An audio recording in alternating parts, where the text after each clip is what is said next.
Welcome back to another Legacy League with Grixis Shadow versus Jeskai Delver. We have Dan playing the Grixis Shadow deck and Andres playing the Jeskai Delver. Dan kept 6 and Andres kept 5. I believe Dan is on the play on this.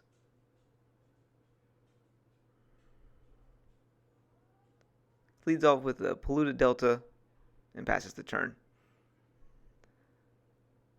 Andres with a Volcanic Island and a Delver, the namesake of the deck, passes back. Dan's going to fetch at the end step, getting a Shadow. What the fuck is this thing? Is it not that fucking? Is it Shallow Grave? No, that's not it. I don't know what the fuck it is. Oh no, it's a fucking Watery Grave. Yeah.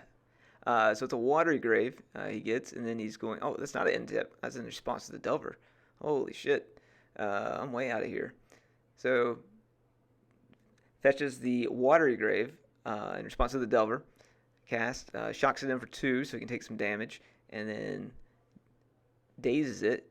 So he returns the Watery Grave, and then he can shock it in again for a total of 5 life loss for a turn, which is really good for Shadow. You can see he's at 16 life, which is probably not quite right. It probably should be at 15, and then he's going to cast a Thoughtseize here, and Andres will respond with a Bolt.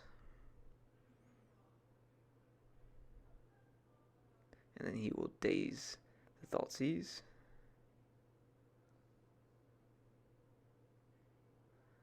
Dan chooses not to pay for it.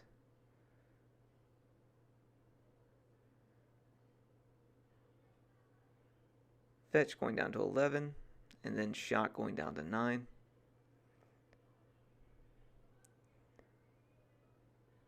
It looks like he can play his Death Shadow out, and it'll be a 4/4 here. Alright. Andres is under the clock. Delver triggered. Always got it. It'll flip, be a 3/2 flyer, and now we have a race.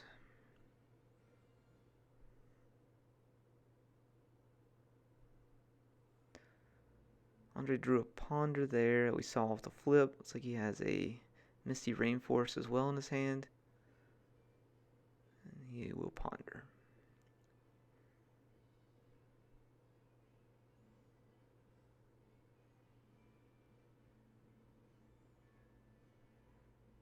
Man, this is sped up. Still. Kind of dragging. It's alright though. Andres attacks for 3, putting Dan down to 6. Dan has a Force Will in his hand, a Baleful Strix, Thoughtseize, and a Polluted Delta.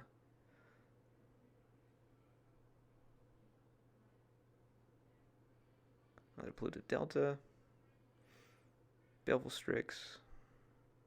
Trigger draws a card. Looks like he drew a Murktide. He attacks Andres, I believe, for 7 here. Yep.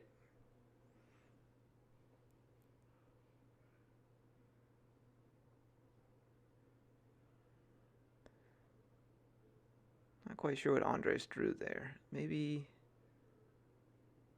Looks like maybe a 4th Aerlingus. Plays a Volcanic and passes.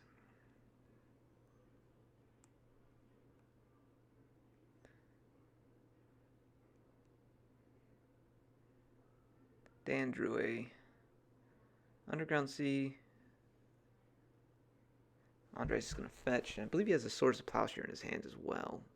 So he should be able to Swords this Death Shadow.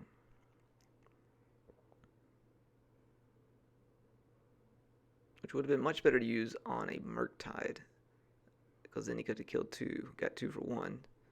But yep, Andres with the swords. Dan can force this by pitching the Murktide.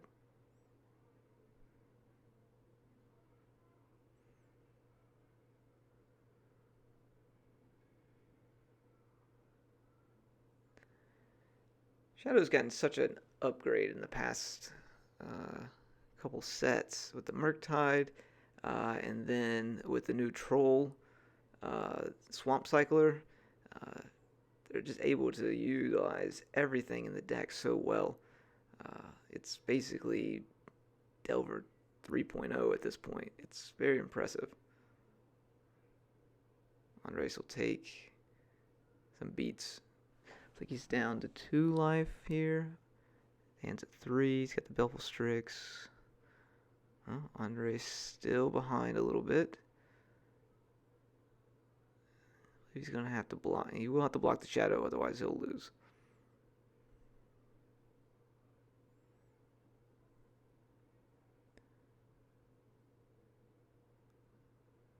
I wonder what he drew there.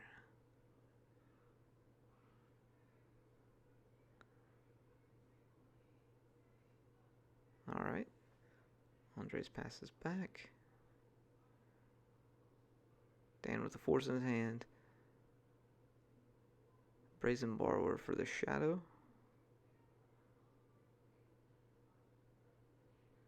Andres to 1. Shadow gets replayed. And he finds the bolt off the top. Alright, that'll take care of Dan for game 1. This is the list that Dan provided for us that he was playing, as well as his sideboard.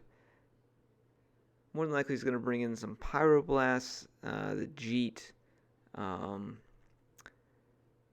Dress Down maybe as well. I don't think that really lines up well against Andres' deck, but it does give him basically a 13-13 if he plays the Shadow and then dresses down in combat, which is a great play.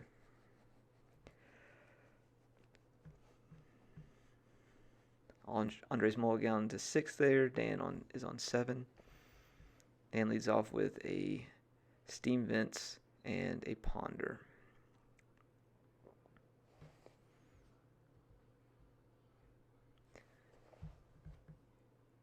Andres is the Volcanic and Dragon Rage Chandler, which is a great card. I can see, yeah, Daze. Andres won the Daze back. He is not. I don't think he has the Daze in his hand.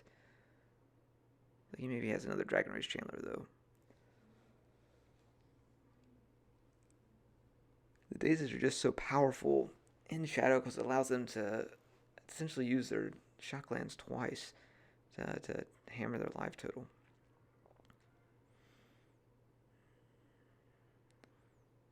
Dan will fetch and shock. Potentially shock. Nope, no shock. So he's playing a little bit slower game here.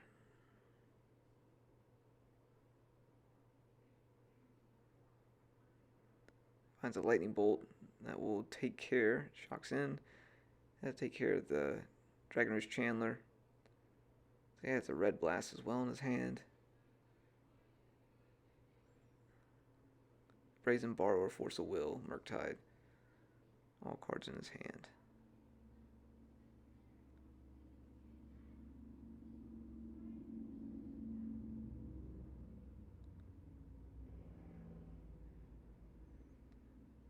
And chooses to take the 1 damage from the Dragon Rage Chandler.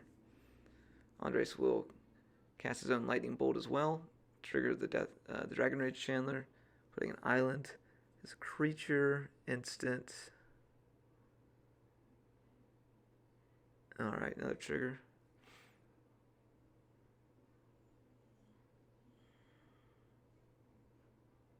Alright. Dan's pretty rolled up over there.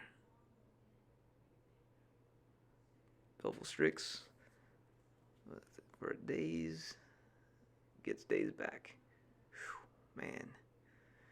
Shadow just seems like they always have the answers. And it's crazy. Plays his Steam Vents tap this time. Andres plays a Murktide that will potentially get Force of Will here. If he has the Pyro in his hand, I think he just waits.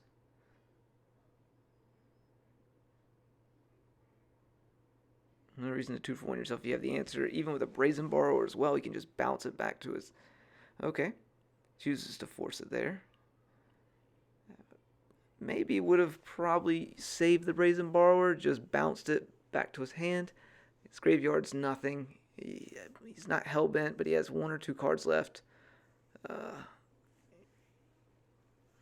But maybe he just want to get his Murktide on the board so he has more presence. And Andres has to just choose to deal with, or how to deal with that Murktide. It's like he picked up a Swords of Plowshare, which is great, but no white mana at the moment.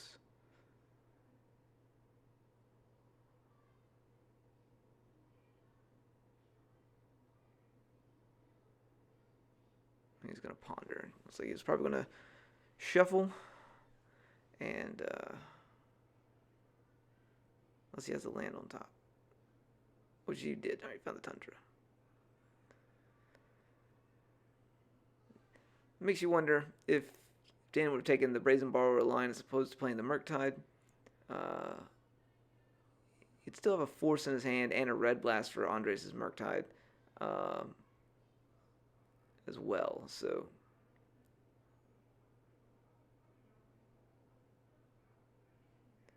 Andres finds another Murktide, or a Murktide of his own, I should say,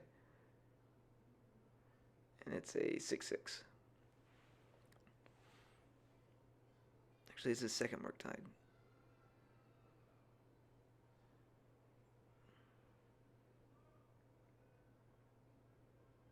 Dan gets a Underground Sea. I think he can equip the Jit here to the Baleful Strix, which Andres will have to let through. And there's the Pyro. And Andres just scoops it up. Andres got to see a little bit of information there, but this is Andres' deck list that he provided to us. 4 Fourth-Era Linguses are very nice. I haven't played the card as well, and it is an absolute house early, mid, and late game when it resolves. It's all tied up here going into round 3. Dan kept 6. Andres also kept 6. So that'll be a pretty fair matchup. I think Dan is favored here just because he's a little bit more tempo-oriented with hand disruption and low resource count needed to truly make his deck spin up. So we'll see how this game goes. Andres leads off with a Scalding Tarn into a Volcanic Island to a Dragon Rage Chandler.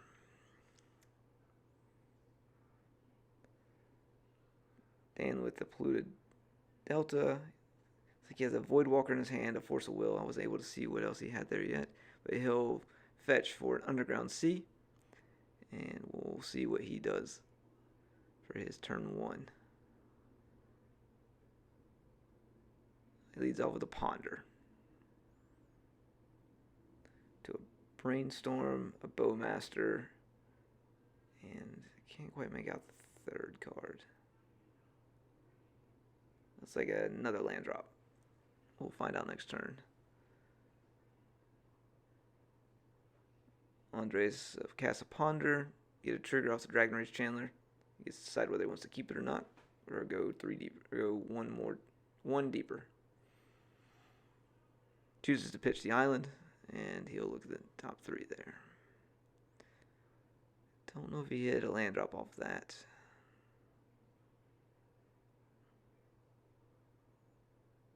Looks like he's got what he was looking for. Attacks for 1.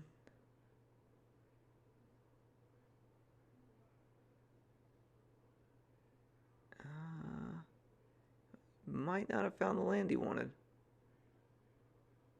That's not great. He doesn't quite work off the same resources as Dan does. Dan did find a land off of that Ponder, which was another Scalding Tarn.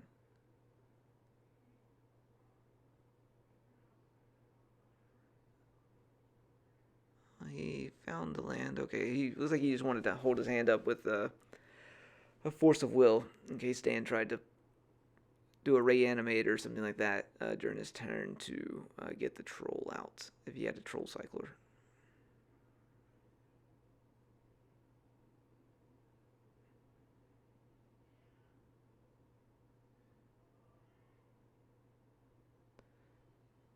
and just deciding if he wants to get a shock and which shock it is. It's like he's gonna get a bloodstained. Fuck, that's not bloodstained. What the fuck is that thing? That's a blood crypt. I knew I had blood in the name. So Dan plays an Orcish Bowmaster. Andres can choose to force this or let it resolve and kill his Dragon Rage Chandler. He does only have 2 of the 4 he needs. There's a trigger. He may be able to find it here or turn Delirium on, and he will turn Delirium on. And he does that in response to the Bowmaster. So the Bowmaster is still on the stack, so no additional triggers from the Bowmaster will happen here.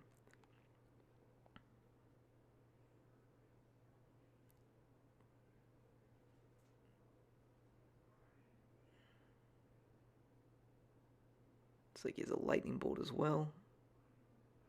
Choosing to daze. We'll see if he fights over this or lets it go. Alright, chooses let it go. So now Andres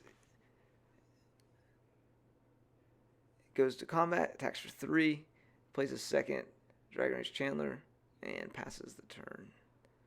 So he's got 6 power on board.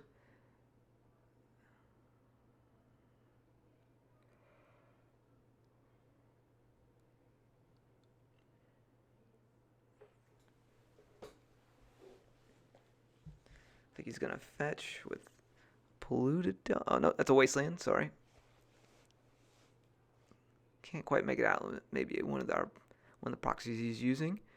A little bit darker.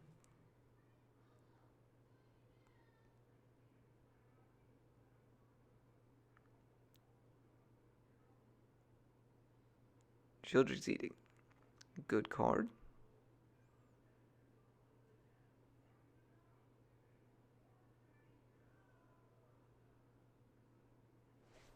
Force of Will pitching Brazen Borrower. See if he responds back with his own Force of Will.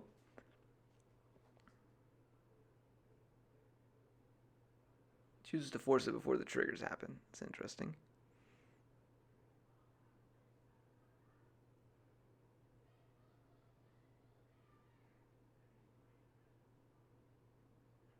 Andre's giving up a little information there with Polluted Delta instead of playing the Tundra that Dan knows about. Percentage points here or there. But it looks like he may have another Wasteland in his hand, which is very good.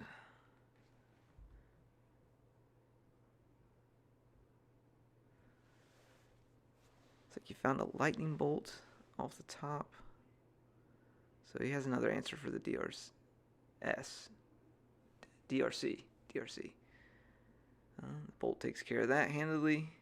Untaps back to Andres. Plays a Tundra, go. I think we might see a Dauthi Voidwalker come down here. And that is exactly what we see. Andres will fetch. Maybe he's fetching in response to the Dauthi. That way he doesn't get the land exiled. And he's going to bolt the Voidwalker. Alright. So Voidwalker's down. They're both working with limited information as well as cards. Oh, they're discussing whether the Lightning Bolt goes to the graveyard or it goes to exile because of Dauthi Voidwalker. It does go to exile because the spell resolves and then state-based actions take effect. So the spell resolving makes the Lightning Bolt go to the graveyard, and then after the spell is resolved in exile, then state-based actions take effect, and the Dauthi Voidwalker dies, but not before the Lightning Bolt gets a counter on it. This is the opposite of what would happen if you Swords to Plowshare the Dauthi Voidwalker, where the Dauthi Voidwalker is exiled as part of the resolution of the Swords to Plowshare, so the Swords to Plowshare will actually go to the graveyard instead of going to exile. Alright, I've got a Bowmaster and a Brainstorm. There's fourth alien is for 1.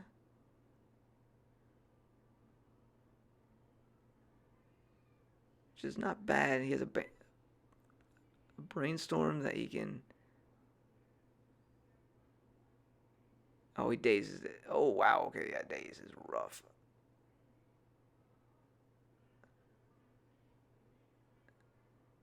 All right. Well, Dan is working with good information here.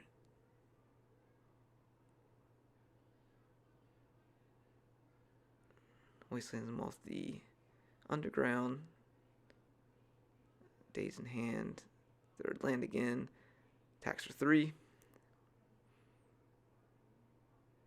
Top deck mode versus pretty stable board with a daze in hand from Dan. Almost guarantees a win here. Andres can't really tap out for anything.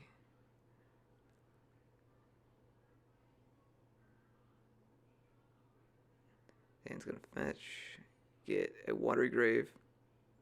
Now we know what that card is.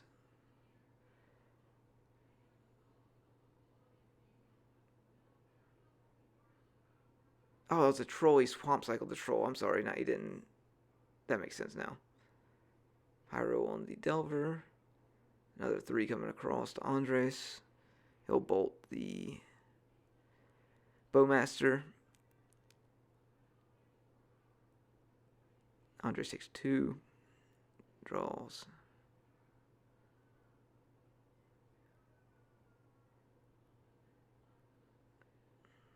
Two more. Just a bolt in the Strix. Found all the bolts. Taking 1. Dan will fetch. Pick up a basic island, which is a new inclusion to the Shadow deck. I guess they got tired of getting wastelanded out, which I completely understand. He'll follow that up with a Shieldred.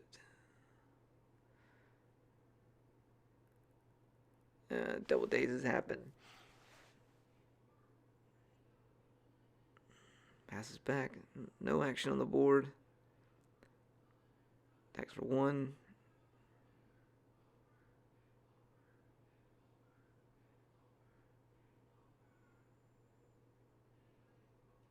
Yeah. People have killed with less. The all-powerful Null Rod. And I believe Dan will take it here by casting a Bowmaster at end of turn. And that's the end. Thanks very much.